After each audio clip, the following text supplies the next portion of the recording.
an idea. Stark knows this. It's called the Avengers Initiative. You want to protect the world, but you don't want it to change. How is humanity saved if it's not allowed to evolve? I do. You're not the only one.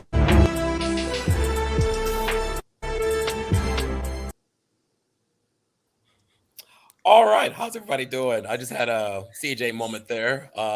Very common. At least I got a good chuckle, even at my expense. Welcome, and I appreciate everybody here on this panel. I'm your host, Cjack, and I'm here. Richard Mathis will be here shortly. I'll introduce him shortly if he's watching this right now. Right now, I want to introduce my panel, which is more important. First up, we have Danny 5000. How are you doing? I'm good. How are you? Thanks for having me, CJ. Okay, likewise. And we have some of the greatest geeks ever assembled. Together, they formed a Justice League, but that's a different franchise. And Danny right now, actually, she's in what you do on your podcast, Miss. Well, my name is Danny. I'm a licensed cosmetologist and registered super nerd. I host a show on comics and cosmetics on YouTube where I talk about whatever nerdy topic I've been obsessing about that week while doing my makeup at the same time while you creepers watch.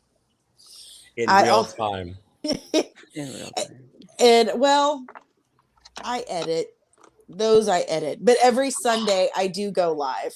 And we talk about, we do deep dives into shows that are going on this week. There are no shows really going on, so we're going to talk about female superheroes after World War II. I also own a salon in Southeast Missouri called Salon Mia. There's that. Former published author and full-time mom.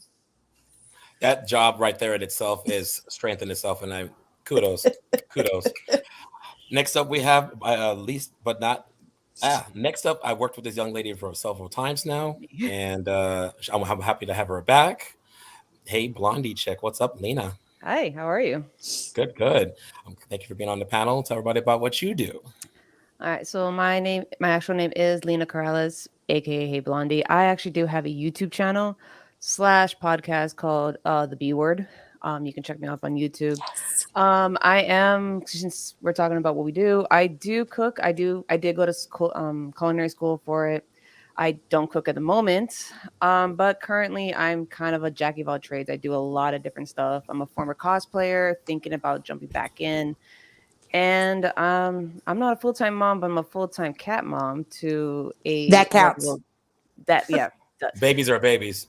True. To a lovable orange cat named TC that sometimes he makes appearances on my panel or podcast or even videos, but not today.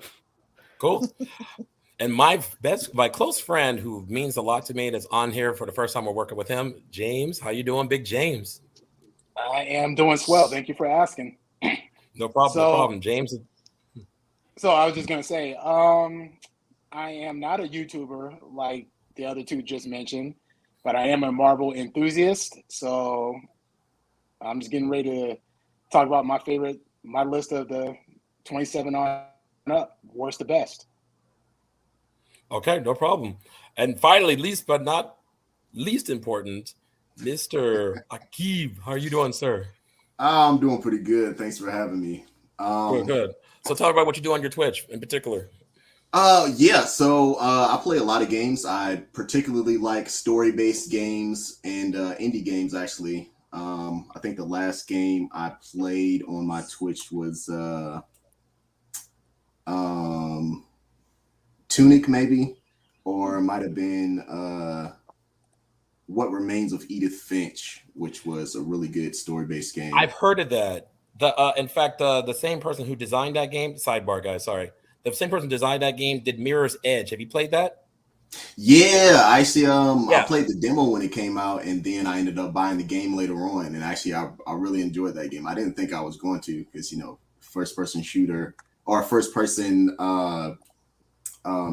running and jumping and platforming game like that could be kind of weird, but it was actually really fun.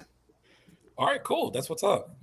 All right, thank you guys for being here. So I'm going to start the ball off. I'm going to start off with my number 5. Like, remember, there are very few Marvel films that are actually trash. So I'm not going to touch the internals. For me anyway, because my answer is obvious. But again, top tier, like best of the best through the MCU. Spider-Man is welcomed. Thank you, Lena, for that earlier, by the way. Because since it was a partnership with Sony, there was a question, would that be accepted? Still an MCU film, so that's on my list so far. So Guardians of the Galaxy 1, out the gate, made my number 5 because briefly, the idea, I never knew nothing about them. I didn't even know there was a raccoon with a damn proton cannon, you know what I'm saying? And it talks to a giant treat that says his name every 5 minutes. Yeah. So, and despite that, you would think a basis of a plot that immature, like it sounds like something that was made by a 10-year-old, and yet it still commands respect, and it has not only 3, but 4 sequels coming up, so far as I'm concerned. So that made my number 5 so far. Who wants to go for number 5 under next? I'll go. Okay. I will say the MCU movie that ranked number 5 for me was Infinity War. Really? Already? Yeah. Okay. Yeah. So the reason I say that, though, I mean, the stakes were high. The ending was impactful. You know, we all got introduced to a very compelling villain who had a very strong motive, even if it wasn't saying you didn't agree with it. And it was just mind blowing to see like all different MCU characters interacting with each other we didn't see acted before. So, in my opinion, out of all the 28 films so far, including Doctor Strange, I think this was one of the most impactful in my ever so humble opinion. Okay. Ladies, anyone else? Any? Oh, snap. Go ahead. Yeah. So my number 5 is the original Iron Man.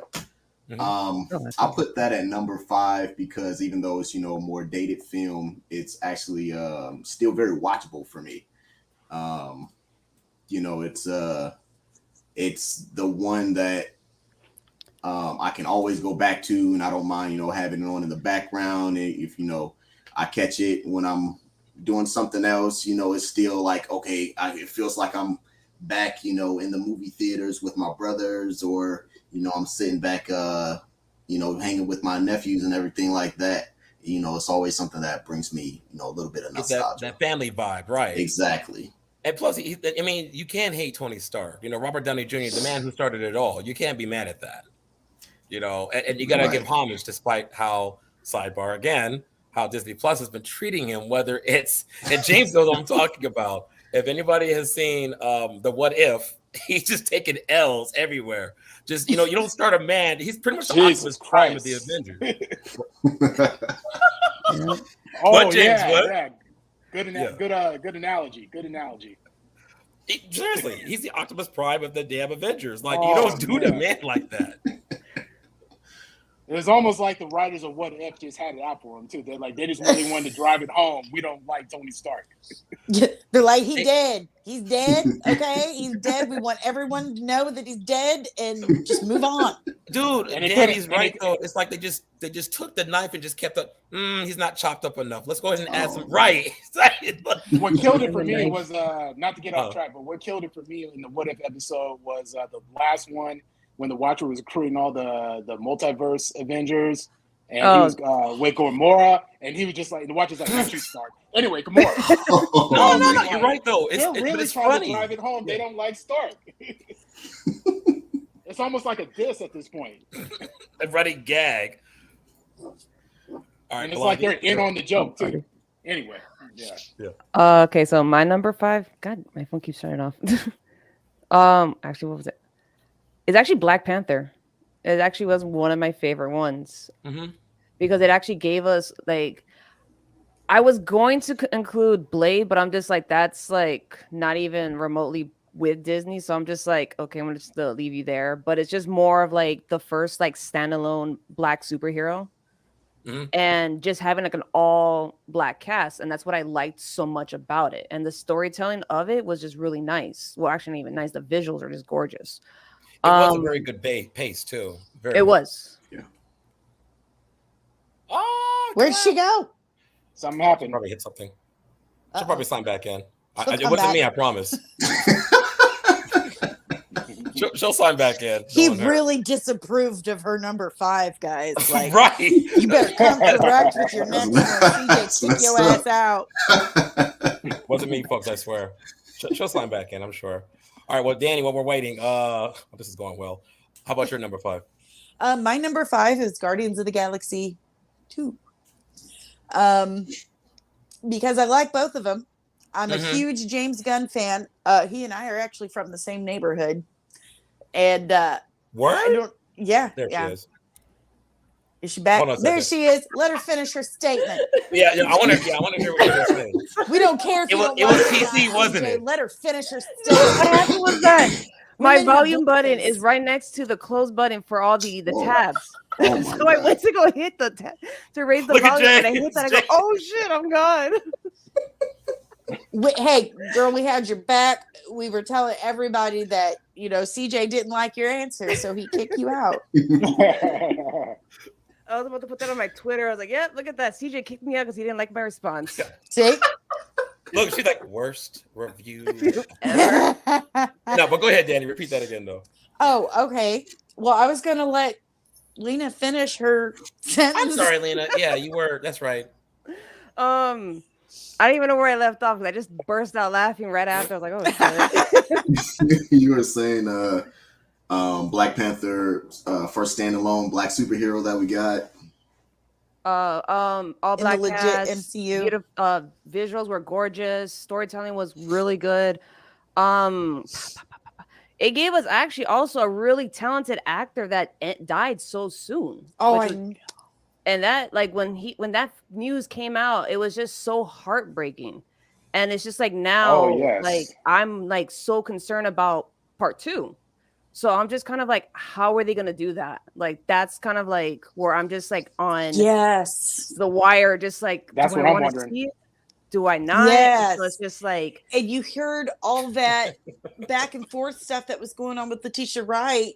Ooh. Is she fired? Yeah. Is she not? Ooh. I mean, Yeah. that was crazy. So I'm just you raised a question and the statements that everybody's asking, girl. Because even they had some controversy for what everybody knows this in the room, or they should know yeah.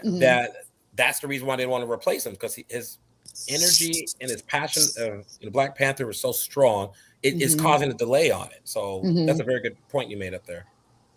But yeah, no, Black Panther was my number 5. Like, I can sit down and watch that like on repeat and still find little things here and there that you don't notice the first time, but when you go back, you notice that subtle detail that links other movies to it. absolutely, and it's beautiful too. And it's visually stunning. And CJ, remember when we were talking about when I was saying we should pull more from the cultures all over the world to create new characters? That's Black Panther. Yeah. That is Black Panther. You can see the influence of that culture in the movie. It makes it just so rich and interesting and beautiful to watch. And it's important. Who you direct a film is important. I know that goes without saying, but it's not appreciated enough. For example, your mascot is how much I pay attention to you. Wonder Woman. When Wonder Woman one was done, seriously, all jokes aside, it's watchable. It was beautiful. Yeah, sidebar, because a woman directed it. They understood. But then, yeah, but that's it. I keep it there to remind me mistakes have been made. Oh yeah. Oh no, yeah. Like, don't get me on 84. How do you feel? I'm sorry. How do you feel about 84? You of all people. I don't want to talk about it right now. That's It's still too soon. Look at you.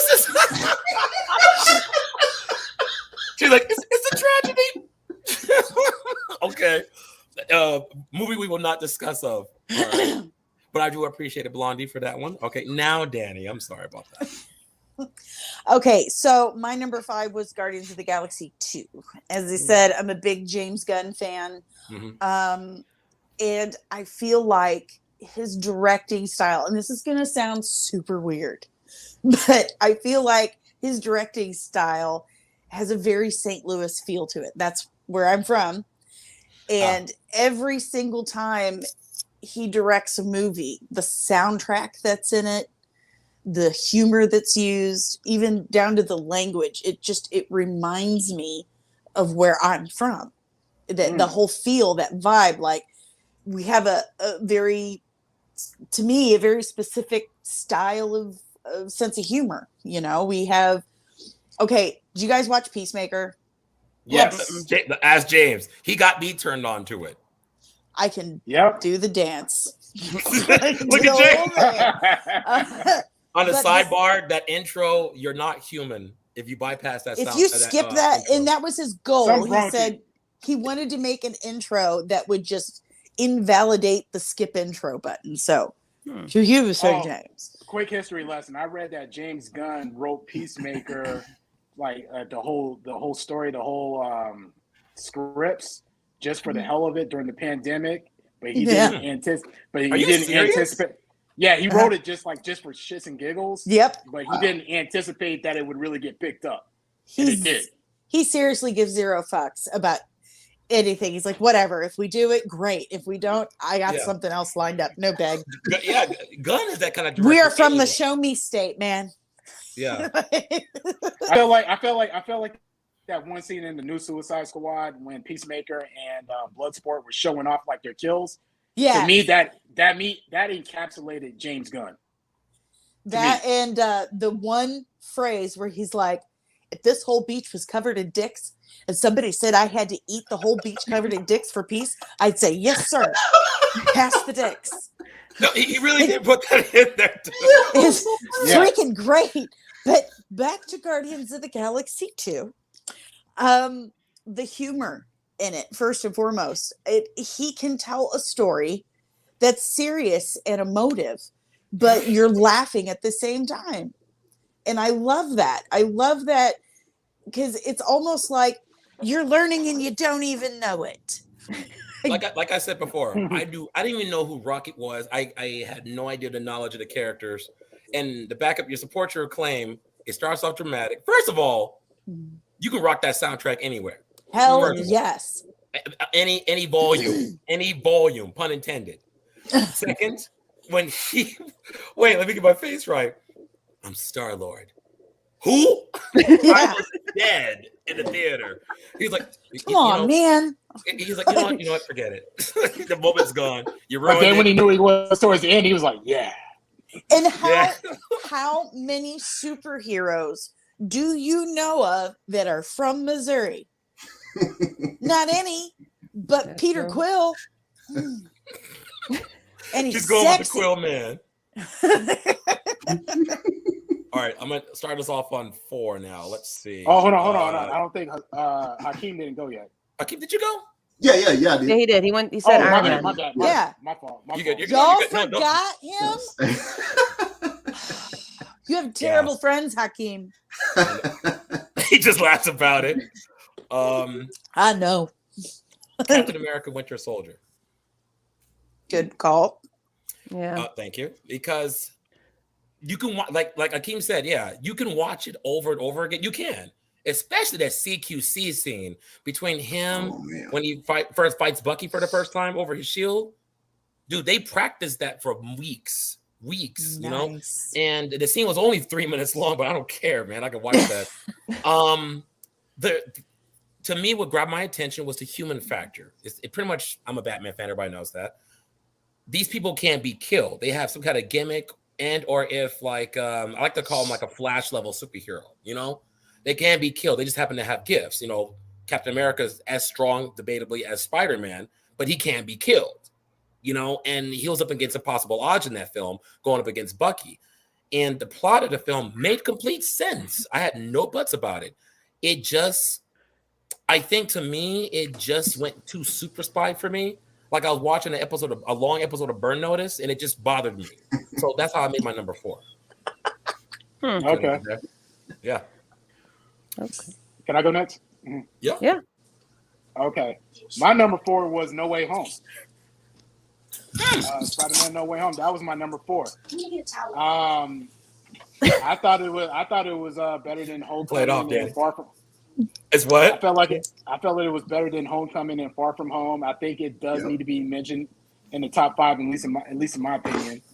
It was very great to see all the former Spider-Man actors like the Willem Dafoes, the Alfred Molinas come back reprising their roles. We got to put some respect on Willem Dafoe's name, especially because he really showed. Absolutely. The way he hemmed up.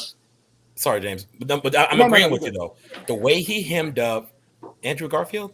Wait, no, Tom Holland. Yeah, Tom Holland. It's 3 of these months. Don't get me started. I just can't get that whole hallway scene when he said strong enough to take it all, too weak to take it. I don't know. That just stood out to me. Because it's eerie. Willem Dafoe. Because, dude, Tom Holland was giving him haymakers to his face while he was on his chest, and he was just smiling about it. There's something disturbing about that. He's like, that's cute. That's cute. He said, that's cute. That's exactly how he treated it. But I'm sorry. No, keep going, James. I want you to take on that. I'll make it quick. The other thing is, it was always great to see Tobey Maguire and Andrew Garfield come back. It made me respect their Spider-Man even more. I had a newfound appreciation for Garfield, especially in my opinion, because it was great he got to redeem himself, and it seemed like he enjoyed himself more this time around than he did in his own movies, in my opinion. At least that's how it seemed. And the stakes were higher, and I feel like this movie was an origin story for the next Holland Spider-Man films that may or may not come up. Absolutely. Like this is just only the beginning.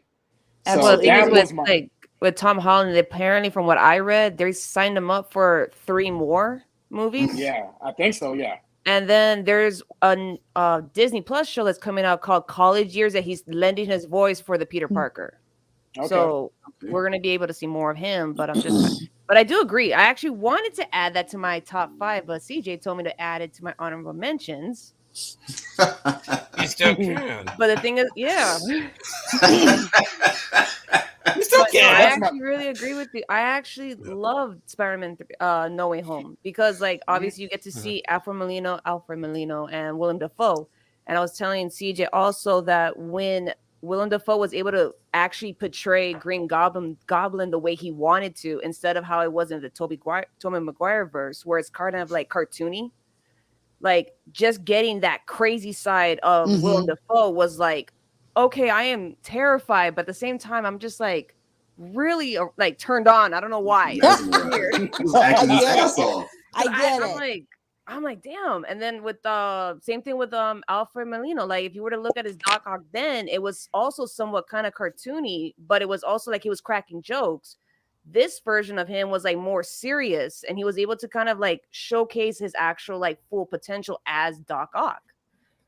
Yeah, with Green Goblin, to piggyback on you, seriously, it's like in the original Spider-Man franchise, they were like, Dafoe, you're doing a good job, but can you tone down the crazy? What do you mean?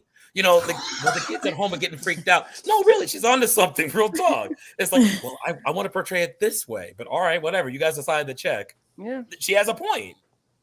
Yeah, that's a good point. But the thing is that I don't know if anybody knew this, that Doctor Strange, the Multiverse of Madness, was supposed to come out before Spider-Man. Yes, really, and they switched it around. I did not know that. Okay, because they did for Strange, they did a complete script rewrite because of like COVID shutdown and everything. But they were already doing production for Spider-Man, so they were like, okay, you know what? Let's just switch it.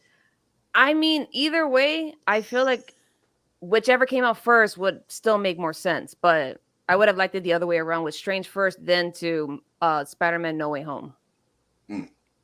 Word. Okay. Yeah. Absolutely. I'm sorry. It's Lena's turn. Oh, it is? Oh, well, my number 4 was Ant-Man. Yes. I mean, you can't hate Paul Rudd. No, like, you can't. He's old. I don't even know how old he is. He looks like he's still like in Clueless. He hasn't aged. I just love the fact of how funny Scott is, that he has like such like sarcastic jokes, and he does like magic tricks and everything. And it's just kind of like almost, in a way, for me, it was just like a redemption story for him, because he lost his job and he basically steals his suit and he starts doing all this different stuff. I actually like it. I don't know. I just like it because of him. And everything else. And can I point out something that I really loved about Ant-Man was that I don't think Joe Blow, John Q. Public America realizes how effing hard it is for felons to get jobs. Like, do you have any idea how hard it is? You want them to come out of prison and do right, you know, rehabilitate and live the straight and narrow. Well, someone's got to fucking hire them. Right. You know, and then he gets his job at Baskin Robbins, like, oh, well, you're a felon, so we have to fire you. That's real. That is real. To be rejected by Baskin Robbins. Well, when it goes, sidebar, well, I've never been arrested, but I know because my mom has been like in and out of prison before she passed away. It's hard for them to find work because of the fact that they judge you. Like, you'll get your paper, you can fill out all the application and everything. And then they ask you, have you committed a felon? And if you check yes, they're like, yeah, we can't hire you. So and then they wonder. There's only like a few places like a Goodwill or even like a secondhand store will hire you, or just people just like, you know what, you have a record, and if it's like on good behavior or something, it's like, okay, fine. If you're going to be on the temporary for a little bit, like the trial period for a bit. Keyword temporary. Yeah. Right. And then after we'll decide whether or not to hire you, but that chances are so low. They're like, yeah, we're going to have to get rid of you because you're a criminal. And it's just like, what? Yeah. And they wonder why so many end up going back selling dope or whatever the hell it was they were doing before, because it's all they can do to survive, because no one else will hire them. And I really love that, even though Ant-Man was a funny movie and it was entertaining as hell, I'm just so grateful that they shined a light on that, even just for a split second. That, and also like how he's a single father, but he still gets along with his ex. And they have that at least, you know. Yeah, they tried to, but they almost have that co-parenting thing where there's some people who can't even do co-parenting without throwing a fit about it. Preach. Right. And these two parents they get along, and I'm just like, you don't see that often. You just see them in most movies that they just hate each other, and the woman wants child support, or the man doesn't want anything to do with it. He's like involved with his daughter. And like, I just laugh every time he shows that little trophy of his. Yeah. Oh yeah, best grandma. Yeah. Your best grandma. Yeah, I forgot about that. I cherish this every single time. And Disney's really good. Well, Disney Marvel is really good about that, because look at Falcon and Winter Soldier. I'm gonna be off base a bit. They didn't shove it down our throat, but they touched like, dude, we got a first Captain America in here. He's being disrespected all because of the color of his skin. They, you know, and I was like, you know what, this is deep stuff. And I was hoping they didn't go all the way woke with it. I can live with that for me. But yeah, that needed to be addressed. Reality, just like you were talking about, needs to be addressed, Lena. I appreciate that. And I like how they showed how that affected him for the rest of his life. He was so proud of the things that he did, and how they repaid him was they shoved him in prison for 30 years and hid it from the public. He couldn't even, you know, display the stuff that he did for his country, and how that almost festered inside him like a cancer, and how he kind of passed that down to his grandson. His grandson is living with this also. You can see that bitterness and anger behind his eyes. You know, he doesn't even want to talk to them. And I'm gonna leave it alone at that, because we gotta stay on track. But he saw that shield. He's like, get that shield out of my house. He was so disgusted. So disgusted. All right, who's up? It's me. My number 4 is Guardians of the Galaxy 1. The first one. I got both of them in there. We talked about this before we went live, that we were going for rewatchability, and I went for the movies. I usually go to, if I can watch it more than once, and if I can watch it more than 2 or 3 times, then that's a damn good movie in my opinion. Yeah. So I really love Guardians of the Galaxy 1. I really, if I can cry and laugh and just have a good time all in the same movie, then I'm here for it. You know, the whole scene where his mom was dying and his grandpa's like, just, you know, let me talk to you, you know, take this present from your mom. And the kid is so angry and scared and sad at the same time. What does he do? He just runs off like any other kid would. Yeah. And then, Yondu scoops him up because he was little and he could get in Freaking small Yondu. places. Is there a rumor going around that he's trying to get his own spin-off series like the years before he met Quill? Who, Michael Rooker? I haven't heard that. I haven't heard that either, but that would be awesome. I would be awesome because I actually do like Yondu a lot. He's actually between the five of us, somebody would have heard something. The Guardians are the Guardians of the Galaxy are a legacy title, and actually it was Yondu and Strakkar and Michelle Yeoh and Michael Rosenbaum's character with the glass. I can't remember all the names. They were the first incarnation of the Guardians of the Galaxy. Really? And by the time Star-Lord came around, he was the second or third incarnation of them. So that would be really, really cool if they could do like a prequel series with the original Ravagers, because then we'd get Michael Rooker back. I'd watch that because of Taser Face. Taser Face. Yeah. I just got to interview the guy that created that makeup, and it was absolutely fascinating to listen to the process. Like hours of having to sit still and not talk. I don't know how to do that. And you're in this game, mind you, right? I'm what? The makeup. Oh, Yeah. I wish I was at his level. Trust me. I sat like this through the whole interview. Hakeem, what you got? So it's Thor Ragnarok. Number 4 is Thor Ragnarok. I'm that one. It's not higher because I didn't initially like Thor. I've never liked Thor through like the comic books or the movie or any of the media. I've heard several people say that, and I'm always surprised. It's not just you, bro. Yeah. Oh, and I didn't like Thor until the third one as well. Right. Ouch. So it was too Shakespearean for me, and then when the third one came out, I was just like, "This is perfect. This is the Thor." When Tony first encountered him, Lita just opened up Pandora's box. You called it Point Break. Was I Mother North? You Point Break. Hey there, Point Break. I was dead, dude.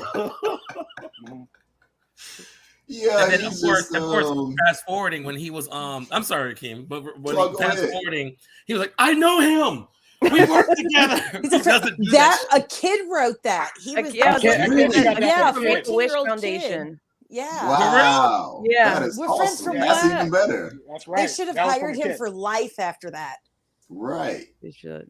Man. All right, Hakeem, give us the rest of your reasons why you love Thor Ragnarok instead of us just fan boy and girling out. I'm sorry. Yeah, go ahead, man. Yeah, I mean, this movie really brought, a personality to his character, because before this, he was just kind of, he was just kind of there for me. And, I can agree with that. Thor's strong and he's mighty and everything. And, he's got this long lineage history, Norse mythology and everything like that. Mm-hmm. But he never seemed like he had much personality until, the third movie. And Taika Waititi, he did a great job with, bringing out the I guess pretty much the humanity in Thor. Because before that, he just seemed like he almost seemed like a robot, Well, I can see that. Yeah, and the piggyback, that was the goal of his father, waiting for him to reach, I guess, lineage or whatever. He because I am mighty, very self-righteous and arrogant. I know a little bit about that. Mm-hmm. But he wants to teach him how to be a hero. You don't teach it. Either you are or you're not. And it taught him throughout the years, even with the Avengers. You hit the nail on the head, my friend, of showing humility and also appreciating those who are even weaker than you. Thus, us humans, Dude, that's parenting 101. You kick them out and see if little birdies can fly. That's what you do. They got to fail a few times. We're human. We learn by failure. And I think, those Asgardians, they're not much different. Zero fudge given. James, did we do you already? Yeah. He went right. I said no way home. Oh yeah, you sure did. Yeah. What number is it? 3 now?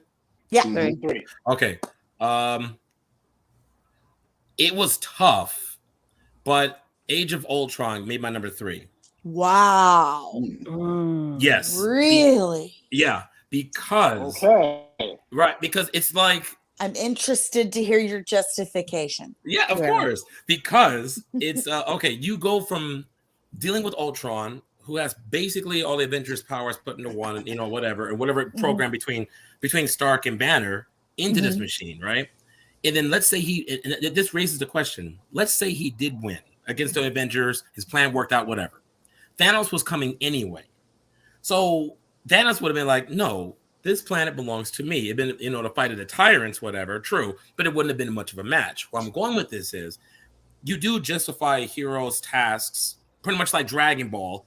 The stronger you get, the opponents you have. But if you put Thanos straight up, the Avengers weren't ready to take on Thanos in Avengers 1. Let's be real. Yeah. Okay. At least that's what I'm getting at. That was in the Ultron. Ultron was to me like a part 1 event, but it was too soon for that. I understood why they didn't do it. It's just he didn't rub me as a worthy opponent, and I was telling James the other day about this, as an Avengers level threat. He is, but he's not though. And that it's up there, but it's like it wasn't required for everybody. And the debut of Vision was also a thing too. Okay, true. You know, that was much needed for him to come into play. But you know what I mean? It's like he was a big threat, but not the whole team was required. Bottom line, that's all I'm saying. But it was a good rewatch value. That's why it's so high on the list. It was written well. There was some metaphorical points being made. Like, well, Stark, you have hubris. You created me. Granted, you wanted me to clean up your guys' dirty work while you guys lay on a beach somewhere because they are family. Not a Fast and Furious reference, genuinely. I believe these people are considered family, genuinely. They just fight next to each other. But what about what Ultron wanted? You didn't care what he thought. You know, just pretty much, you know what I'm saying? What we do nowadays with technologies. He's as a giant Roomba. Of course he did that. Giant Roomba. That's my reason. My number 3 was Black Panther. And the piggyback, I think, was it Lena who said Black Panther? Yeah. Yeah. So for me, I think Ryan Coogler was the best director, the best choice director for this. And it kind of piggybacks on what you said about Patty Jenkins being a woman, directing Wonder Woman. Same thing with this, same idea. Chadwick killed it, of course. I thought the villain, Killmonger, was very compelling. I think he was up there with Thanos. You know, he had a legit reason for doing what he was doing, in my opinion. He had a legitimate beef with the Wakanda and like how he was abandoned and how his father was treated and all that stuff. Only for the main character, T'Challa, to do what he was trying to do all along. You know, they were trying to spread the wealth to all those everybody outside of Wakanda. So I kind of felt Killmonger to some degree. He was a little hostile. He was a little aggressive about it, and he had no problems killing certain people, which I thought took away from his credibility just a little bit. But of course, it was significant because we got to see a black superhero. I mean, we had Falcon, we had War Machine, but they didn't have their own solo properties, obviously. So I just thought Black Panther was significant in that regard in its own right. So I think it was significant with the hero villain dynamic because they were two sides of the same coin. True. They had that same heart, that same vision, that same desire, but how they went about it was two totally different paths. It's the Magneto Xavier conundrum. It absolutely. That's a really good. There you go. Really good comparison. But I would say, it's like there's just no simple black and white as far as like, okay, this person's good, he's right, and the villain very is wrong, ambiguous. and he's all bad. Yeah, because the Wakandans, in my opinion, are ripe for criticism. They do need to be called out because they were hoarding all the resources to themselves, and I do think they should have spread it out to the world. They should have shared it, and that's what Killmonger's father was trying to do in the beginning. I don't think he was trying to do anything egregious. And he just got killed for his trouble by his own brother, no less, albeit granted he was the king. And they just left the kid alone, So and T'Challa was right to call out. T'Challa was right to call the ancestors out on that. It's like, hey, this was wrong, what y'all did, So I just thought Killmonger, long story short, was a compelling villain. So You've got some James- great observations. Dude, he eats and drinks this stuff. I'm trying to tell him. James, refresh my memory. Didn't T'Challa's father want to go to the UN? Go to the UN? I don't remember that. Or did he? Was he still for? He was just supporting the Sokovia Accords. That's what that was. That's right. He was just in support of that. It had nothing to do with sharing the vibranium per se. I just think Chadwick T'Challa just had to change heart towards the end of the movie. He was like, well, damn, maybe Killmonger was right. Maybe he was on to something, and he just had to change heart towards the end. No, you're right. Protecting our border. Wakanda as a collective was just very secretive about their stuff and what they had, and they were just very guarded in that regard. And I think Killmonger made T'Challa think. Right. Yeah. That's a really good point too. Yeah. We all need someone to make us think. Yeah, exactly. Like he basically Wakanda was doing a Latveria with Dr. Doom. You protecting your borders is making you more isolated. You're absolutely right. Mm-hmm. So that was my number 3. Good call. That was my 3. I'm sorry, my 3. Iron Man. Once again, Iron Man. I was what started it all. Personally, I can watch this over and over, and it's also a great way to kind of like reintroduce Robert Downey Jr. because I mean, you remember back in the day, he had so many problems. He went in and out of prison, doing drugs and everything. If you were to watch his like interviews, he talks about his father in a negative light of how his dad used to give him drugs when he was a kid. Yes, and it just really messed you up messed him up. But it's just like, how often can you say that a child actor can bounce back? And this for me, like Robert Downey Jr. starting the whole MCU, and this came out in 2008, right? Yes. Yeah. Right. So I was just like fresh out of high school when this came out. And I remember going into theater, sitting down with one of my best friends and just falling in love with the movie, like right off the bat. And I was just sitting there like, now I can't wait to see what else the MCU has, because it was just like, for me, it was just a taste, like, like how Blade was, how the Hulk, the Incredible Hulk movies were, all the Fantastic Four, all of them were little tastes, but most of them flopped because it was just like they didn't have the right angle just yet. When it came to Iron Man, it just hit all the right notes. You see the origins of how like Tony's life was, that he was this pompous little bratty, what's it called? Playboy billionaire. There you go. That's the word. It was like on the tip of my tongue, but it was just like, you see how much of an arrogant guy he was in the start. And then like, obviously now towards the end with his death and all that, it's just like, you see like that, all that was like his redemption arc, to be honest. But just seeing how he's like taking responsibility for the weapons that he was creating and then being almost killed by one of his weapons. And it's just like, okay, you know what? I got to wake up. And that needed to happen. He needed to experience being on the receiving end of the weapons he was creating in order to say, oh, yeah, maybe this isn't such a good idea.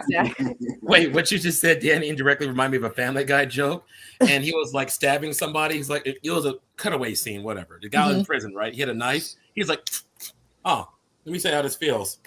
Damn, is that what I've been doing to people? That's exactly what Robert Downey's been doing, dude. Exactly.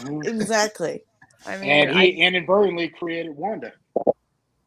Robin? Yes. I didn't hear what happened. He inadvertently created Wanda Maximoff. Oh yeah, and Quicksilver technically. Yeah, made them what they are. They sat in that. I remember the story verbatim. My brother and I sat in the house for hours just waiting for that bomb to explode. They couldn't get out. That's psychologically damaging. Right. Yeah. And she had no idea that she had accidentally put a probability spell on it and turned it into a dud. So they really didn't need to be laying there for hours. Like, that's a mind fuck when you figure that one out. Yeah. Like, whoops. Like I could have done, yeah. And well, I mean, all the more reason why you're there for like hours, it's gonna get to the point where you're like, you know what, I'm just gonna accept my fate. If this goes off, it goes off. If this is how I go. I think it was days. If I remember, I think it was a couple days. Even worse. Yeah. Yeah, I think it was a couple days they hid under that table. But if Danny said it's true, I know it's true. I'm knowing you. But seriously though, like, wait, are you meaning I turned this off already? I've been sitting here for days. What the fuck, man? Yeah. Yeah. But yeah, that's the one movie that's right in the middle. It's like one of those like hit and miss where you can like go back, see how much I guess like the visuals evolved, like the CGI and all that, how much it evolved completely from like the start to where it's at now. So you can see the differences. And you know, Robert Downey Jr., yes, he did an amazing job as Iron Man. There'll never be anyone else like him, but you got to give it up to Jon Favreau. Yes. Man, he wrote and directed that. He gave us the MCU.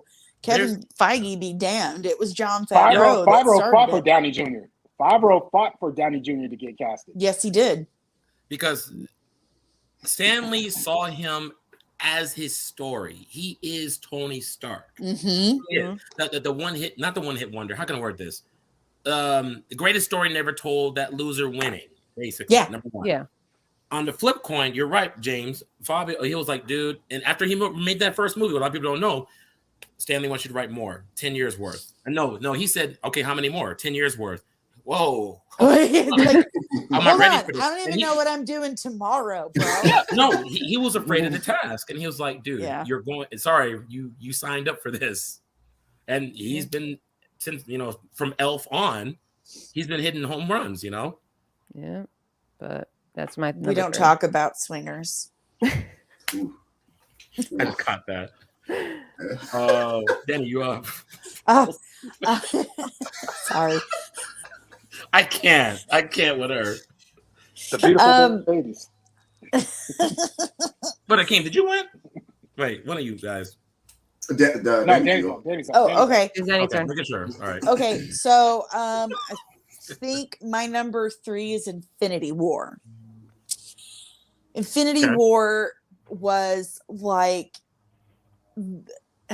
I don't want to say it was the culmination of all that 10 years, but it was like the first half of that. It was like, okay, here we go. This is what we've been watching. This is what we've been sitting for 20 minutes after a movie's over, waiting for a 5-second end credit scene to piece all this shit together. Mm-hmm. We're finally going to get our big payoff. And it really did not let us down. Yeah. It didn't. There was so much going on. And you didn't even, to me, at least, I have to say this correctly, at least to me, it didn't feel like it was that long of a movie because, when we get to the end, it felt like there was at least a half an hour more. And then all of a sudden he's just, oh God. And then it ends and you're like, what? No, it was devastating. And Wanda, oh my God, poor Wanda. She had to kill the love of her life, blow a hole through his head. Mm-hmm. She had to resign herself to this. Like the whole movie was building up that she was going to have to do this. She was like, no, we're going to find every way possible to keep him going. And then they came down to it and she did what she had to do. It absolutely devastated her. And then Thanos is just like, walks up like, sup. And then just kills him all over again right in front of her. And she's completely helpless. I mean, I don't think it's the true. Majority. Yes, and I don't think the majority of the fan base has added that to their Wanda calculus. How devastating, how traumatic that had to be for her. Mm-hmm. That's a heavy psychological toll on her. Absolutely. And then WandaVision happens, and not only does she have to, she gives birth to actual children and loves them and has to watch them disappear. But then she's got to watch her husband disappear all over again and fight a zombie corpse. Which was wild. I mean, how did she's in a hell of her own creating? And the irony thing is, she has no control over it. She's not even at the pinnacle of her power yet. Oh, we haven't. They haven't really even touched on who Wanda really is in the movies. The fact that she's the child of Magneto. She was cursed by Chthon. I mean, there's all this shit that goes into it that makes her who she is. And so you add all of this trauma and stuff to it. You've got the severely beyond Omega overpowered mutant slash witch, you know, and she's just been so horribly traumatized, and her mind has been so fractured that she doesn't even know what's reality anymore. No. I mean, of course she's going to tear absolute reality apart. I mean, come on, guys. At some point in your life, you have felt so hurt, so angry, so full of emotion that it almost felt like you can blast a wave of emotion out from your body. Am I wrong? No, you're right. Right. Why So that way? imagine if you actually had that power. You would be Wanda. And that's one of the reasons why I love Infinity War so much, is because we see the very beginning of that. We see the very, very beginning. So yay, Infinity War. Don't let my face fool you. I'm absorbing what you're telling me, because that's, dude, you're given a gift. The point of all mutants, Professor Xavier always quoted. I'm slurring because I'm already tipsy. Damn it. It doesn't take me much. James knows this. That's really sad. Like 2 sips. I know. A pink wine, bro. Wait. A rosé. Wine. Just tell them. He doesn't take me. I smell alcohol, and it's a wrap for me. But nonetheless, I can focus. I can do this. No mutants. The base of all mutants. Nobody wants their powers. You know, especially like the Scots or the Beasts, whatever. Then there's the ones who actually look like you and me. They can pass for normal people, but still have no control over it, like Rogue, you know. And she's like, am I living a lie? It's like talking to an habitual liar. Am I living a lie? No, I've done this. No, you haven't. It's like psychosis at some point. She made an entire town, back up your point, Danny, where she really believed she was in Bewitched on your way up from Married with Children era with these the kids are imaginary, right? No. They were very much. We're going to need a whole other show for me to explain that. Point. But yeah, see, she doesn't know what real is she real or is she not real? But anyway, all right, who's up? Or no, it's Hakeem. Yeah, it's me. Hakeem. Number 3, right? Yeah, for you, yeah. So my number 3 is Spider-Man: No Way Home. Yeah, it's man. So once they finished with Thanos, and they wrapped that up so nicely, I was like, okay, I was happy. I really didn't have any expectations for the rest of Marvel. Honestly, I was like, what are they gonna do after this? Honestly, what is it gonna be? So this movie was surprisingly refreshing. I was expecting it to be decent. I wasn't expecting it to be as good as it was. Everybody in that movie was acting. They were acting. It was, it was incredible. And unintended. It was it's like, people are acting, and okay. Exactly. I was like, they're working for their meal. They're working that paycheck. Anyway, yeah. Just from start to finish, man, it was one of those. And then it's like right, at the tail end of everything happening with COVID and everything like that. That was the first movie I went back to the theaters to see. And, it was a reintroduction for me to the theater experience, and everybody was very animated. And when the surprises happened, everybody was surprised and everything like that. So it was very energetic. Yeah, absolutely. It was very energetic, and I was just the hype of everything, of everyone like interacting with this, like everyone coming out. Absolutely, that's what I loved about it. The theater I was at lost their minds. Yeah, the theater lost their minds at the reveals. Right. Yeah, with Andrew Garfield. And then Toby, oh man, went crazy when Toby showed up. Oh my God, yes. Oh man. So the funny thing is that when like Matt Murdock came on, like it was quiet. Some people like clapped and everything, but there was a group of kids like right behind me, like, who is he? And I had to turn around. I go, have you seen Daredevil? Go home. And they're like, yeah. I go, okay, he's the lawyer. He goes, but why is he here? I go, because they're bringing them all together. And I go, have you seen Hawkeye? And he goes, "No, I haven't. It looks like a stupid show." I said, "Well, they have Kingpin in that one, so you might as well go watch it now." Right? Yeah.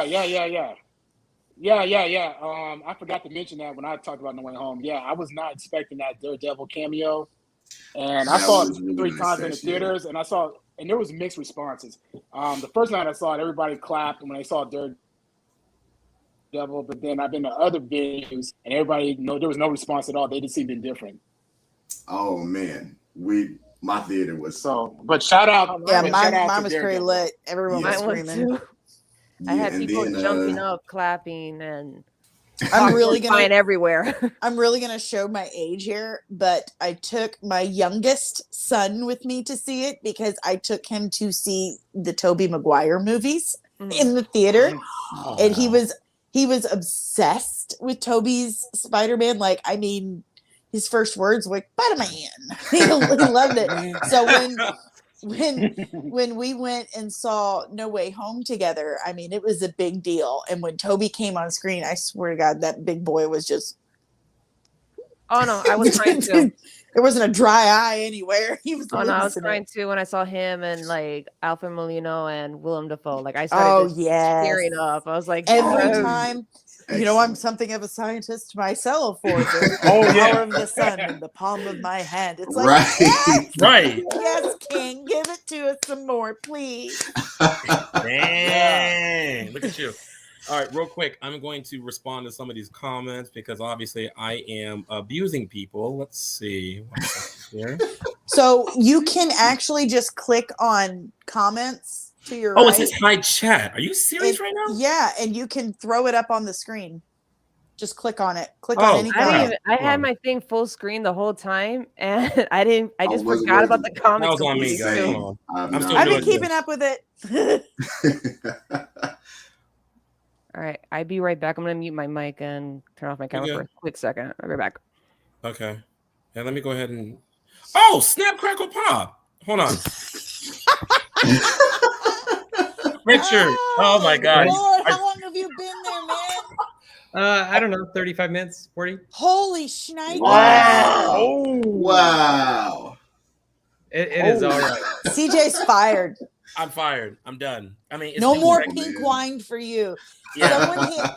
Hey, one of you guys have to take his man card. He's over here drinking rosé. I'm done right now. You know what? He's drunk. Fuck.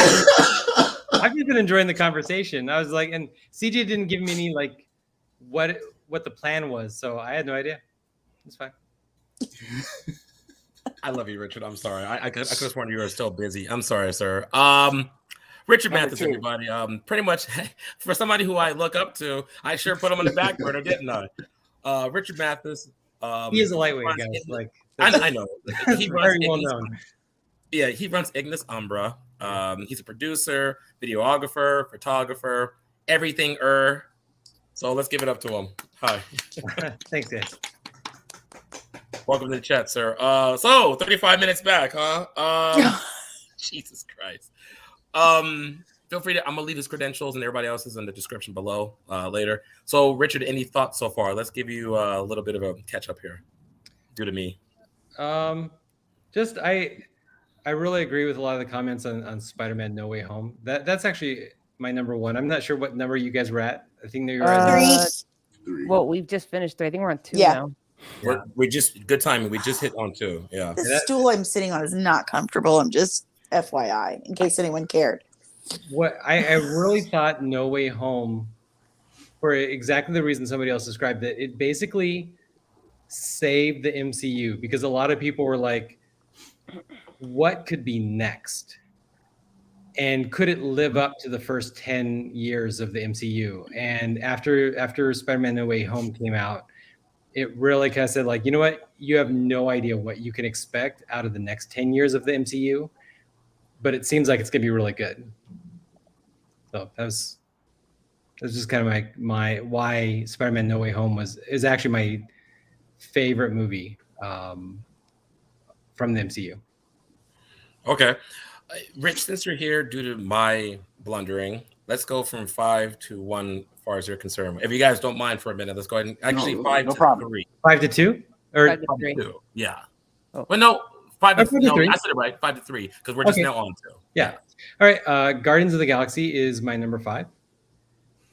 Okay. It's I think that really established how strong comedy can be. That's kind of what I said. He's been watching. No, it's true. Yeah. Avengers Infinity War is my number 4. I think it's a great movie. I think it's a really strong addition to the franchise, and obviously it's kind of needed to help wrap up the first, like the Thanos story arc. Doctor Strange 2, The Multiverse of Madness is my number 3, which I would love to say it's my number 1, but it just isn't. It's my number 3. Yeah. That surprises me, Rich, because I cosplay as Doctor Strange and I love Doctor Strange. Yes.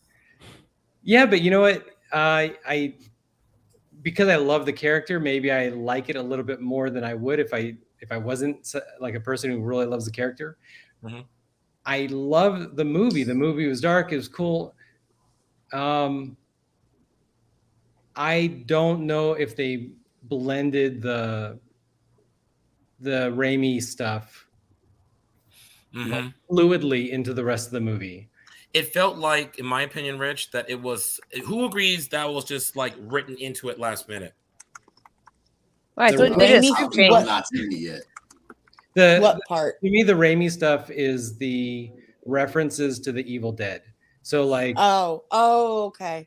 Right. So there's a lot of things that felt like it was a homage to the Evil Dead, like the Wraith cloak. Actually, I really love the Wraith cloak, but there was some times where it felt almost silly, and that felt a little bit weird. I know what you're talking about. Yeah. So that felt like Evil Dead.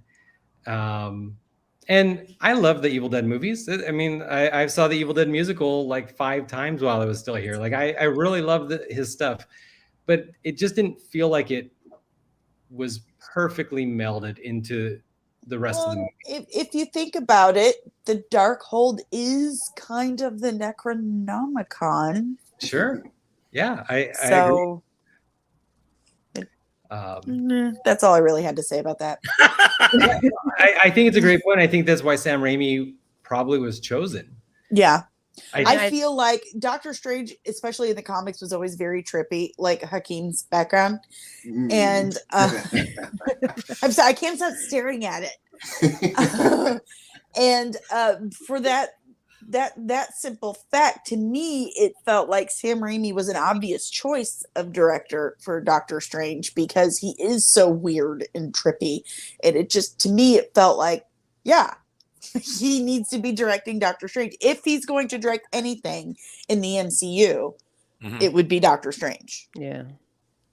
Though he also obviously directed the first Spider-Man movies. Like, so yes, he kind of kicked off the whole MCU before there was an MCU. And that's okay, CJ. If I was like, CJ, did you for a drink? After this, I need that. What else you got, Rich? That was my number 3. Yeah. So we're on to number 2 now. Yeah. If you can keep track there, Donkey Squirrel. I can keep track. Don't tell me when I had enough. All right, I'll read some of these comments though. That's what I was really trying to do before I realized that Richard was still breathing in the lobby. Kat Gomez, is that anybody's? That's Kat. Oh God, Jesus Christ! Maybe I'm gonna stop talking now. Kat's just laughing her ass off at me. Okay, Levi says, I absolutely agree with Lena. Kat's part of Ignus Umbra, and she's my girlfriend, partner, and also producer and assistant photographer in a lot of projects. So. Sweet, nice. Sweet. Drink some more, she says. Yeah, drink more. I've recently found out I'm related to some Gomez through ancestry.com. That's all I have to say about that.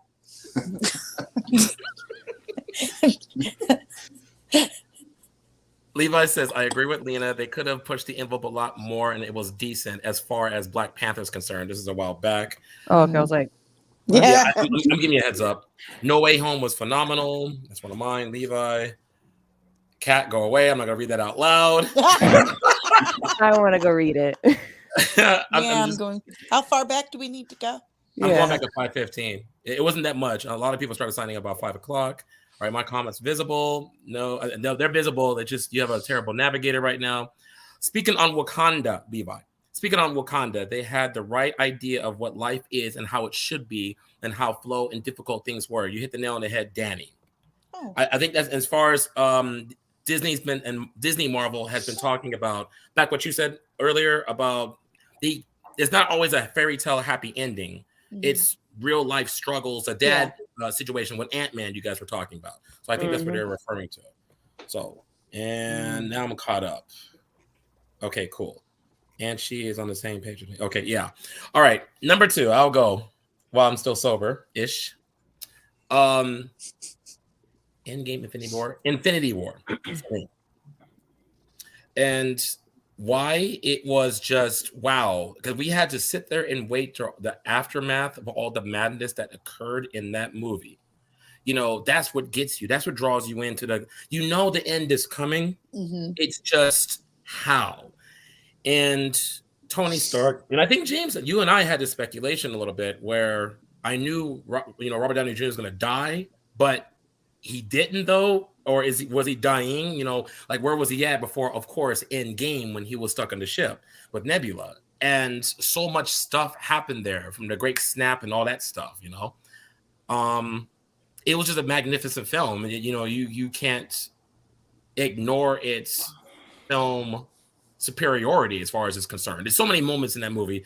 I can still watch that any day of the week, anytime. Like the whole list you can, but that movie particularly, just an end of a chapter, end of a phase, you know what I mean? So, and one of my favorite parts in Infinity Game that I forgot to mention for my number 3, so I'm so glad it's your number 2, was Infinity Game. Steve Rogers. Oh, did I say Infinity Game? Yeah, I was like, just combine 2 movies together.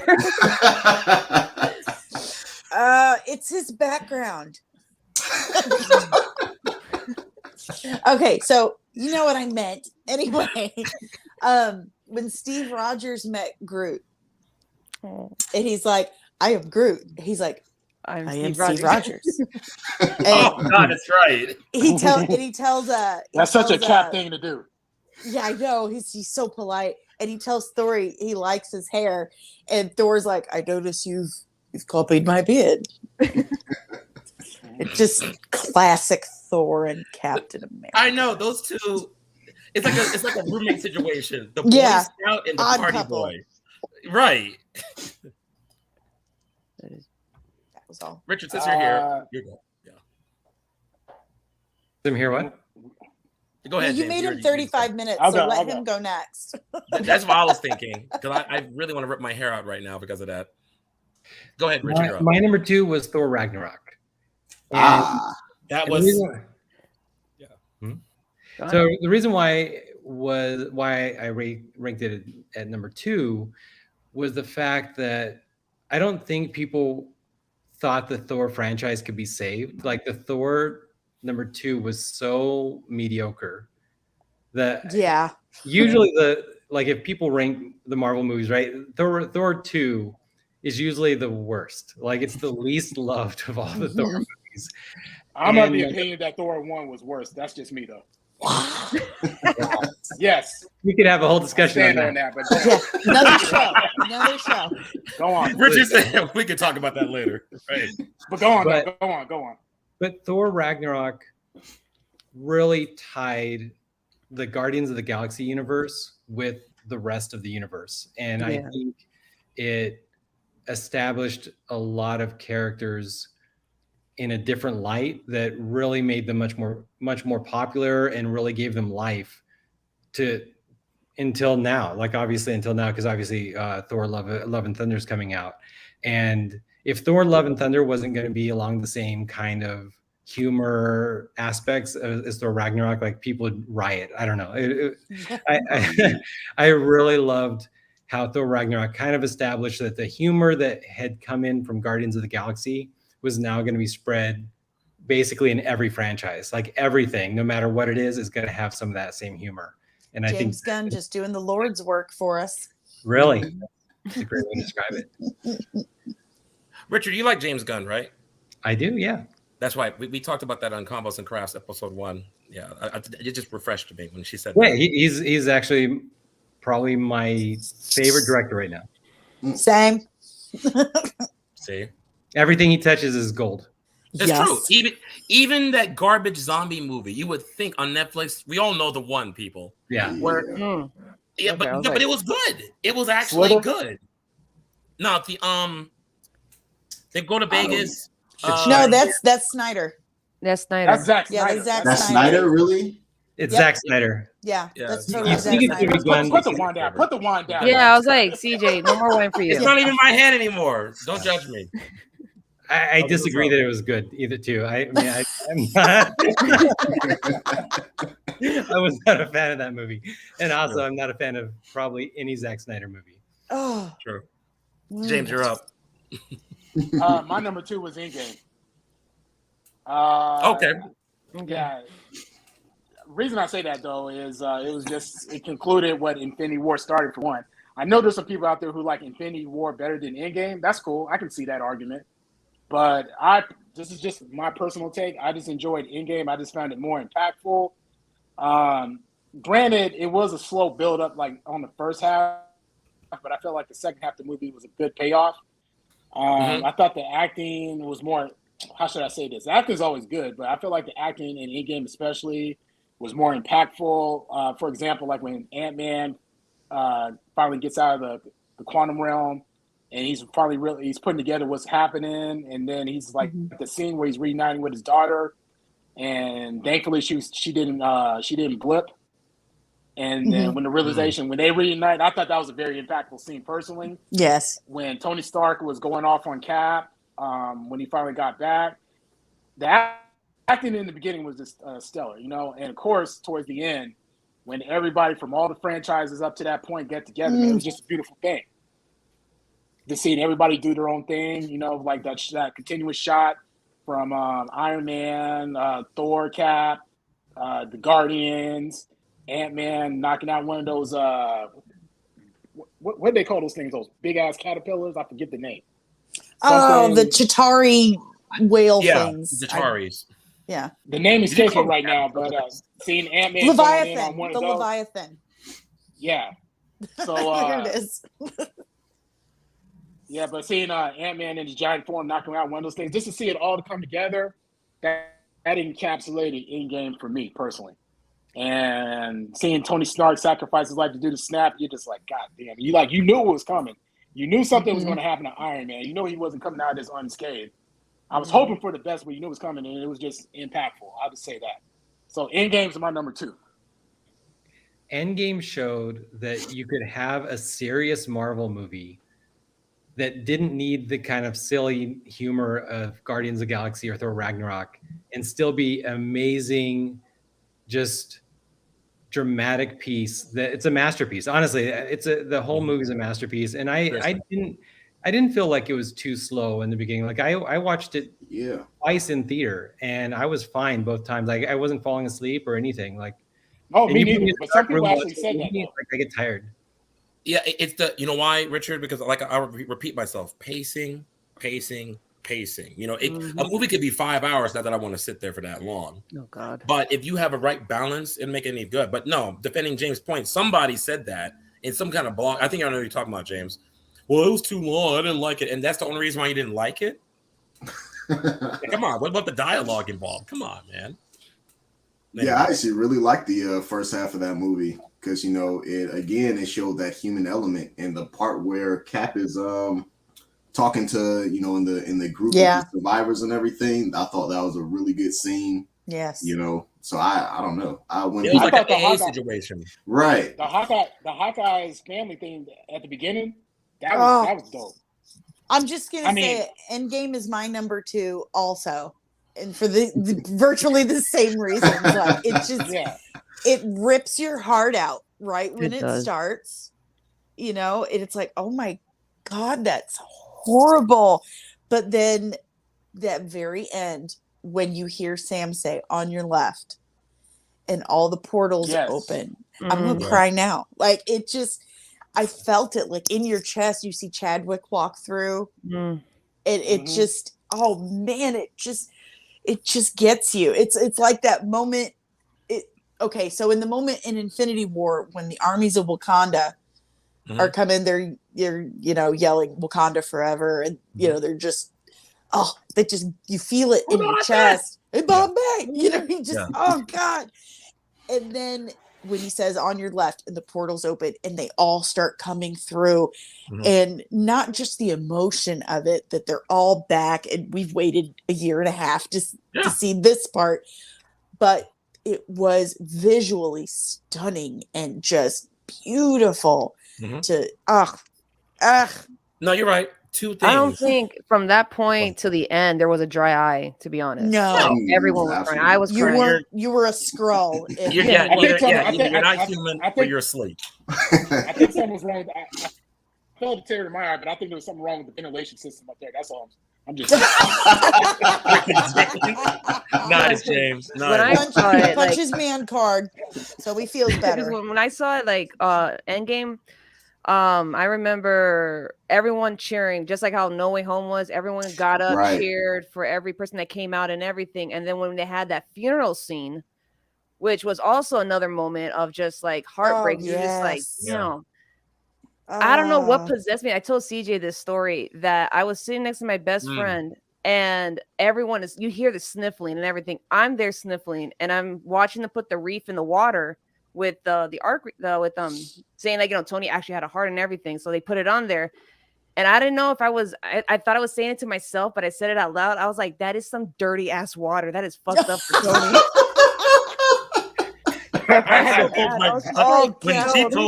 True story. When she told me that, I was dead. I was trying to hold it in. Oh my God. If you look at it, the water was filthy. It was, but I understand it was a lake and everything. But I was just like, there's people in front of me that were trying to have a serious moment. That's country life. That's pond water. I sat there. I was like, I am so sorry. He's like, no, you made it much better. It's like you broke that tension. I'm like, I'm sorry though. That moment that Pepper Potts tells him, it's okay, Tony. Oh, you can rest now. I just lost it. Like, you saw him trying to get up. Snot bubbles. Well, look, exactly. Lots of snot bubbles. But look, you saw him trying to get up. Like, did I do it? Did I do it? And he has nothing left in him. Yeah, he can't speak. His acting muscles were so swole in that scene.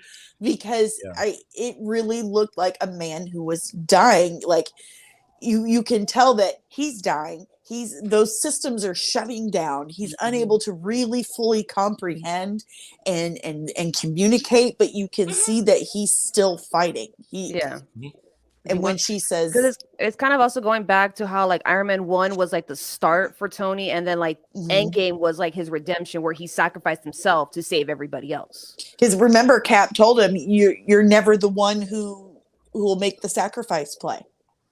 So when they had their beef back in he did say that. It's always about you're not the one to make the sacrifice play. And Tony was wrong about Cap too, though. He said he said everything special about you came in a bottle. That's not true. So they were right. They were wrong about each other.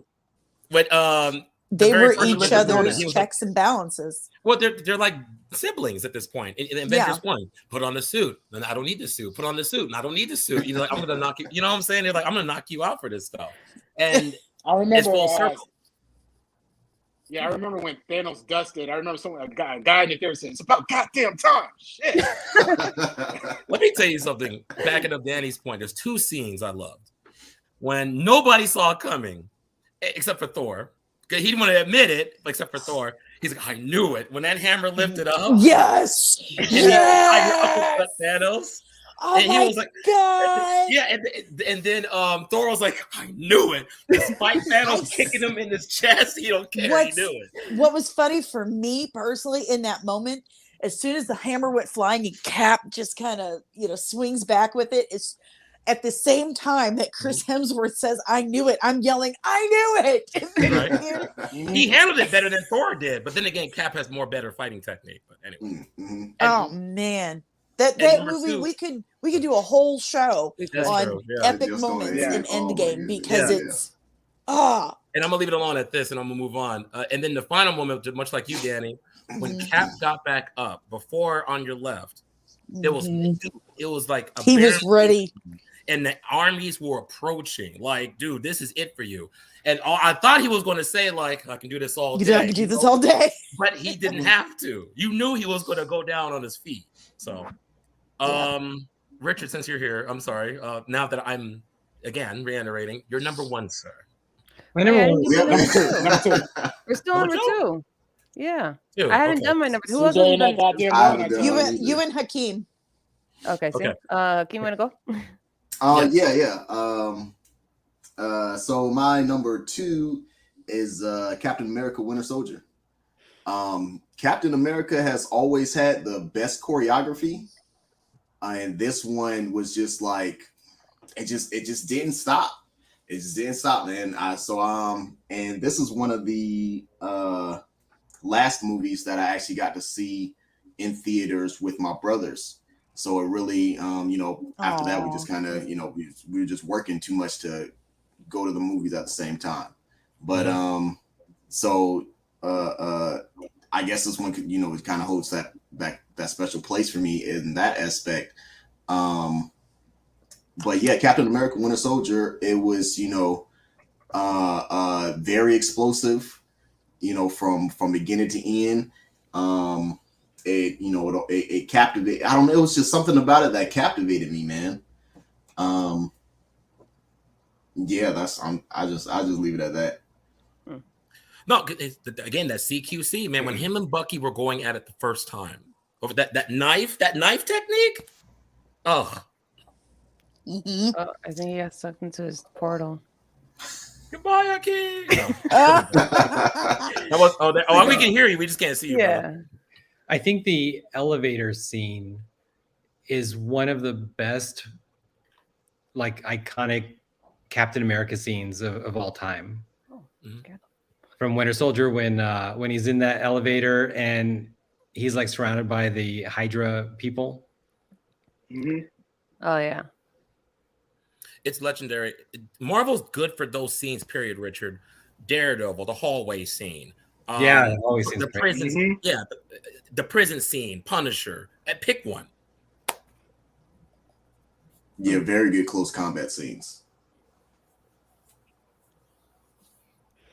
Okay, my number two. It's gonna be Thor Ragnarok again. Thor 3. Sorry.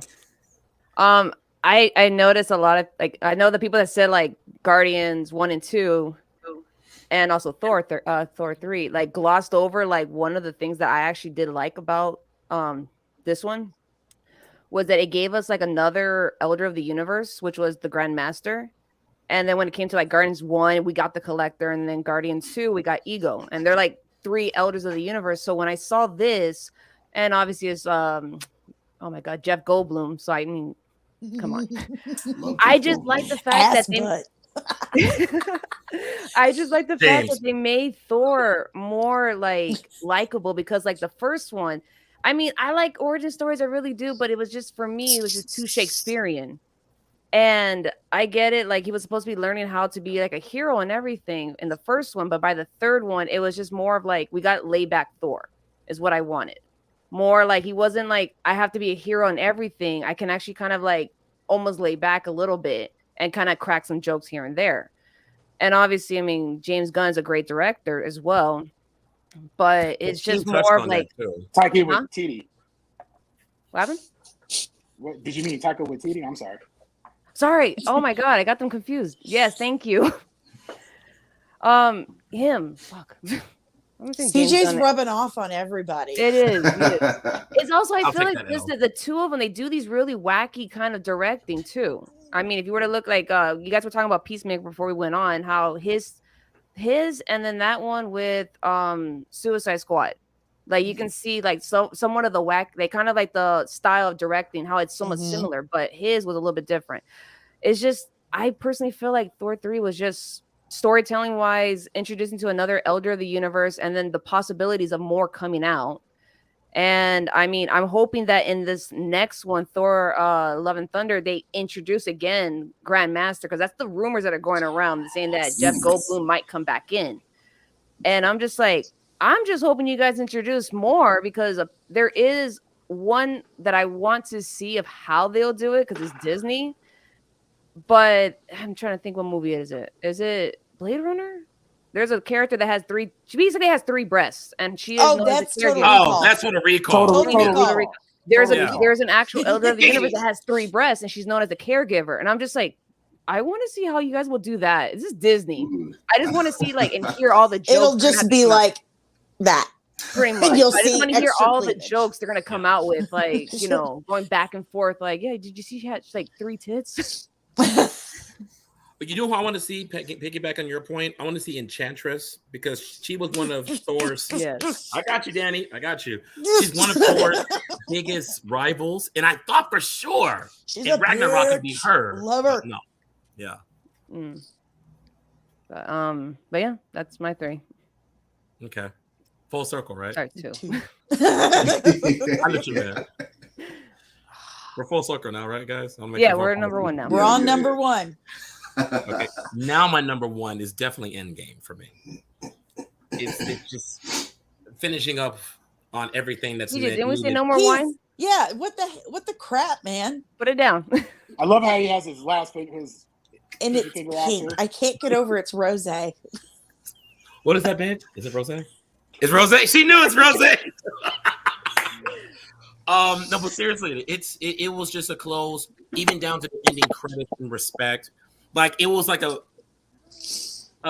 symphony of. It was like you just got through watching a musical, seriously, and all the characters were taking a bow. I'm talking about at the very end where they said Robert Downey Jr. is Tony Stark, and their names were written in cursive. You know, it was just passionate. You know. Oh yeah, the end credits made me cry. Right. Everything made me cry. like goodbye to a legacy. You know, everything made you cry. Right. Yeah. That's it. It was just done. You know, everything. I do have 2 questions. You know, like what's going to happen more on? Well, of course, Guardians 4. Nebula. I felt like her story was told, but was it though? You know. But other than that, I want to know more about her as a positive. I mean, other than that, yeah, I loved it. That's it. My number 1 was Iron Man 1.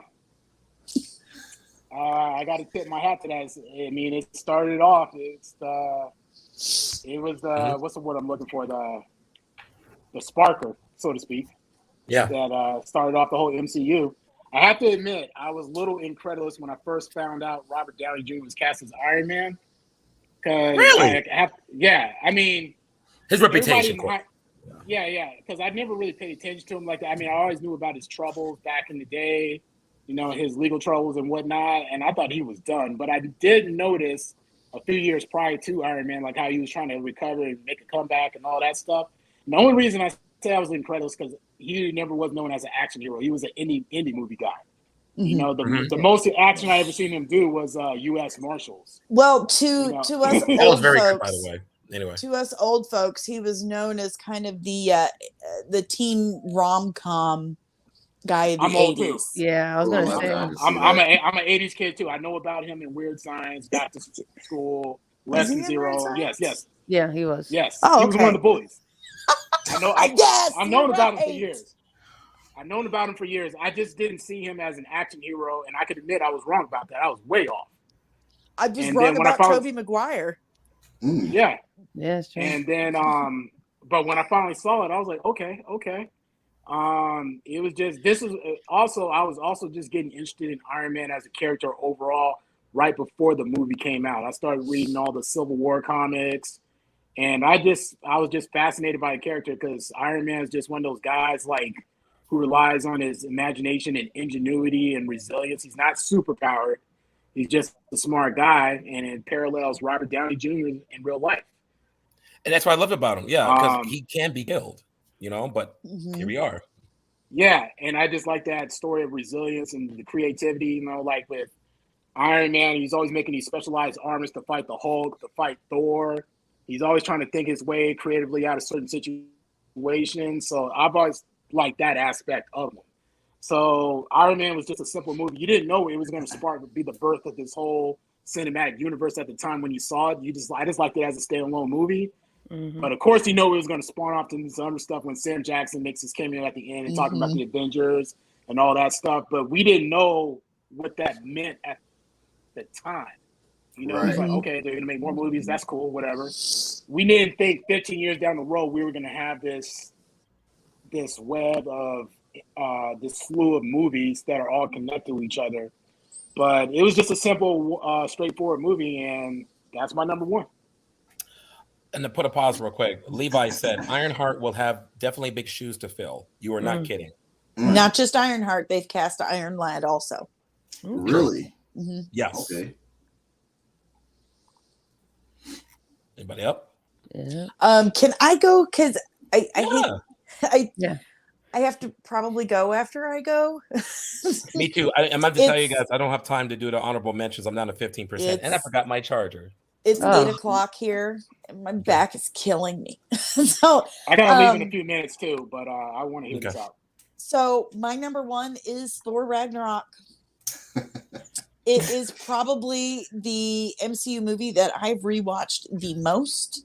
Mm-hmm. I absolutely, like everyone has said 300,000 times already, they fleshed out Thor in this movie. They gave him personality. They gave him depth other than just, I am mighty Thor.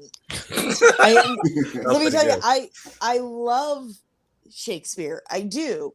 But Lena, you're absolutely right. It gets boring after a while. You can't watch that for 3 movies straight. So I think Taika Waititi did an amazing job with Thor Ragnarok. His personal portrayal as Korg is, I didn't print enough pamphlets. It was just my mom and her boyfriend that I it's realistically because he spent more time on Midgard, that's what it's called, than any other realm. And he's, it's like living in a different country. You'll pick up on a language after a while. So that's his personality. Yeah. He did. You're right. You're absolutely right. And the addition of Jeff Goldblum and the whole Sakaar, like you see Beta Ray Bill on the whole, I can't even talk anymore because I'm so excited about Thor Ragnarok. Him fighting the Hulk in the arena, he's got his helmet with the wings on it, and it's my friend from work, and then he just totally gets his ass handed to him by the Hulk, and Loki jumps up. He's like, "That's how it feels." I still can't believe a kid wrote that. That is so freaking awesome. I know.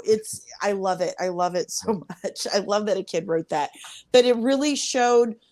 Like Thor got humbled in this movie. He got humbled hard because he's like, "Oh yeah, I got this. Let's go do this." And he's in the Quinjet. He's like, "Mightiest Avenger, strongest Avenger." No, you're not. And to piggyback on that, pretty Avenger. Listen, he was telling David Banner, like, "Did I beat you? No, I won." He was lying. Yeah. And he's like, "Why am I wearing Toadie's clothes? Why does he like his pants so tight?" He do like those skinny jeans. Yes, he hated the skinny jeans. And Valkyrie, who doesn't now? I know that in the comics, who's Valkyrie? Jane Foster now. She's Valkyrie. But I love Tessa. I love her as Valkyrie. She adds something to the cinematography. When they do the flashback to her fighting Hela with the other Valkyries, it's gorgeous. It looks like a painting. And can we not give it up to Cate Blanchett for playing Hela? Oh my God. Like, beat me and make me like it. Oh my God. She was amazing. And she's like, "What do you mean? Who am I? I just told you." Right. Kills all of them. Like, loved it. And I love the message behind it. There is a very deep message behind it. And, when he says Asgard is not a place, it's a people. It's telling us that your home are the people you love. That's your home. That is true. Right, it's a beautiful, beautiful message. It starts off with him going down to Earth with Loki. And he's like, "You left him here in the giant pile of rubble or behind it." And then all of a sudden Loki, when he says, "You're a witch," and he's like, "No, I'm not." "Well, why do you dress like one?" Right. Good question. Great observation. But he disappears and he's with Doctor Strange, and the whole interaction with him and Doctor Strange was just like, can you stop doing that? Like, I've been falling for 30 minutes. I could quote the whole movie all day long. It's a great movie with I a would love lot to see of Loki humor. come against Doctor Strange, though. I really That would. would be. Doctor Strange got his we come up and said no way home. Yeah. He did. when he stuck him in the Grand Canyon. Right. So yeah, it was number one before we can wrap up real quick. I'm sorry about that, Dan. I don't want this dropping on you guys though. No, that's okay. Go. I talked. Did we go around the room full circle on the number one there? Oh, okay. I guess I'll go. My number one is Doctor Strange. I mean, that's mine too. Nice. Is that the back? Is that why you had Draw? No, this is the entirely Just a different happy story. It's way too long to. I've worked on this background. It took me 5 hours to do this. Nice. Wait, you seriously? made that? Yes. Why 5 hours? It's a long story. We don't have time. Yeah, we don't. Fantastic. I'm gonna try to make it straight to the point. I've been a Benedict Cumberbatch bitch for a long time. I love the actor so much. This story itself was just kind of like, I see like Strange as like magical Tony. That's it. And he is just arrogant. He thinks that he's like the best surgeon ever. He can do whatever he wants. And then when he has that accident that messes up his hands, and it's just like, it's like your hands, if you have to work with your hands and your hands are destroyed, it's like you're useless. Like, I used to work in the kitchen. If my hands got messed up, like, I'm useless. There's people that, like, insure their hands, which, I mean, obviously he did because he was a surgeon, but it was just kind of like him trying to find ways to just get back on the top, and he just couldn't. So he went to like the last resort and just going to go into the mystic arts. And you just see like how he wants to learn everything so quickly so he can go back to his life. Mm-hmm. And it was just kind of like, the first one itself, it just gives you like the intro to him, like, and it also gives you an intro to like the magical side to Marvel, where it was just, for me, it was just like a small taste to see like, okay, are the audience gonna like this small magical taste? If they do, then we'll continue. If we're not, we'll just drop it. But they just kept giving us more with like obviously Guardians, as well as like the Internals, and now with the new Strange movie. It's just like they're just giving us little by little, also with WandaVision and obviously with Wanda as well. But it's just like, little by little.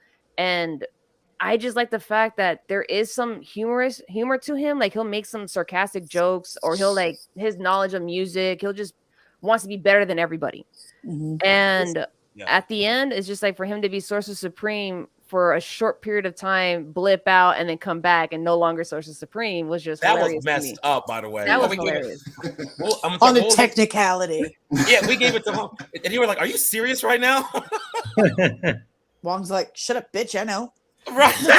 Wong is like, look, this is Wong. This is my house. But I just like the fact, like, when it goes to like the second one, it does build. They continue with the whole Wong being Sorcerer Supreme. It's just like, it's customary to bow to your Supreme, right? And he's like, yeah, whatever. You never did it to me, so it's different. You hear me, Lena? It's like if House had powers. That's strange. Yeah. I mean, mine. Well, House is always. Yes, that's yes. Well, but no, but I retract that slightly, because House stayed a jerk. Okay, Doctor Strange, like Lena said, he learned to. Wow, I really took shit for granted. He did, but like he started to learn, but he was still a jerk. Because if you see it, you can see it in No Way Home, where he's like, "Oh, I can do that spell with no problem. I got it." Yeah, and then Scooby-Doo like, "Oh, but except for this person, except for Bat," it's like, dude, stop. Like, okay, let me finish this, and then that's it. Yeah. So it's just like he still has that arrogant, cocky side to him that I feel like in future projects he's probably gonna start the same path like Tony, where he starts to kind of like humble himself little by little, like, what, I can't be a dick. I mean, I don't want to spoil part 2. I mean, that is for something a later time for another video, but still, it's just like Tony, not Tony, but like Magical Tony, Steven was just like, I just like Doctor Strange a lot, and they picked, casting Benedict Cumberbatch and then having Mads Mikkelsen in it. Yeah, and I was hoping to see him again, but I was just so like, good. He was gone. I'm like, aw. I would watch Mads Mikkelsen just recite the alphabet. Same here. I'm done. While wearing a tracksuit, smoking and drinking. Yeah. On that note, Hakeem, you got anything? Pusher? Yeah. Are you talking about the yeah, Pusher trope? Say again? No, when you said tracksuit, are you talking about the movie Pusher? No. And actually, that was a side note, real quick. Whenever he's not filming, he wears like Adidas tracksuits and like Adidas sneakers, and he smokes and drinks beer all the time. He's a Viking. All right, never mind. Disregard. So I'm a little bit opposite. I didn't know much about Benedict Cumberbatch. I'd only seen him in more like dramatic and Shakespearean roles, so I wasn't really sure about the casting. Even though prior to that, Marvel had been hitting it on the head, but I wasn't really sure about that casting. But I've been a Doctor Strange fan since I was a little kid. We didn't really have money to buy a lot of comic books and everything like that, so I used to go to my local library to read comics, and you couldn't check them out. So, I just have to stay there and read them and everything. And I just remember digging through, the different comics that they had and everything and settling on Doctor Strange. And it was, I was a weird little kid, and he was a very strange, odd character, especially in the Marvel universe where everything is, really more brute force than. Oh, there's a Kiki. Let me tell you something, bro. Nobody who reads comic books is normal. Remember that. I love that you referred to yourself as a weird little kid, and I really hope you incredibly strange. Follow me on Twitter or YouTube or something so I can talk to you more. Absolutely. He said, "Oh, yeah, I was incredibly strange." And I saw the wheels turning. I was a really weird fucking kid. I really was. I still am. Levi said he loved your background, Hakeem. Oh, thank you. Doesn't? Yeah. Guys, I'm sorry. I really got to go, but I've had a lot of fun, and I really enjoyed talking to all of you guys. And thank you so much for inviting me, CJ, and of course, leave a having plug me a part of this. So, CJ, thanks, I gotta guys. go too. I gotta go, but it was nice talking to y'all. All right, James, you're up first. Go ahead. Bye, guys. Later. I already said Iron Man 1. Yeah, you did. Yeah, I gotta go. Yeah, I'm saying. You're good. Okay, later. All right, brother. All right. He's being polite. No. James, he was actually on the clock. I appreciate him taking the bullet. All right, and it's down to the four of us. Any plugs or anything else before you guys go? Richard, you go first, sir. Considering what I did, I still stuck on that. Wait, did Richard say his number one? So I actually did briefly mention when I first came in that you guys were talking about Spider-Man No Way Home, and I said that was actually my number one. So Spider-Man No Way Home is my number one. I'm actually kind of out of time too. You guys all gave really good reasons for why it's a great movie. So it's just the reason why it's my number one is because it's the first real MCU movie after Endgame. Mm-hmm. And it reminded me a lot of Spider-Verse, which Spider-Verse is not an MCU movie, but I did love the possibilities. And Spider-Man No Way Home just opens up all these doors of like, you can never expect what might happen when there's the multiverse involved. And Spider-Man is like, it was just so good. I loved seeing all of my favorite characters from previous Spider-Man movies all being reintroduced. Goblin, he did such a good job. I just really loved the whole movie. And of course I had Doctor Strange, which personally as a Doctor Strange fan, I really like Doctor Strange the most as a cameo. Like I just want him in like a little bit, like a kind of an important character. I think he does better in that role than he does even as the star of a whole movie. No, I concur. Yeah. Oh.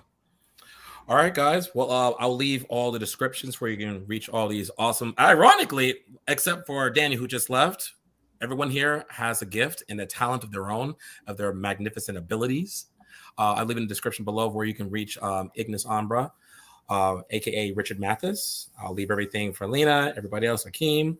I appreciate all of you viewers sticking around, checking out this review, and I appreciate the panel for being here today. Thanks for having me. That was fun. Yeah, It was fun being in here. Actually, this is awesome. Told you, and keep this software, Lena. Like I told you before, dude. I love it. It's going to be a while before I master it, but yeah, dude, it's stupid easy. Oh well. So, all right, guys. Bye, TC. Yeah.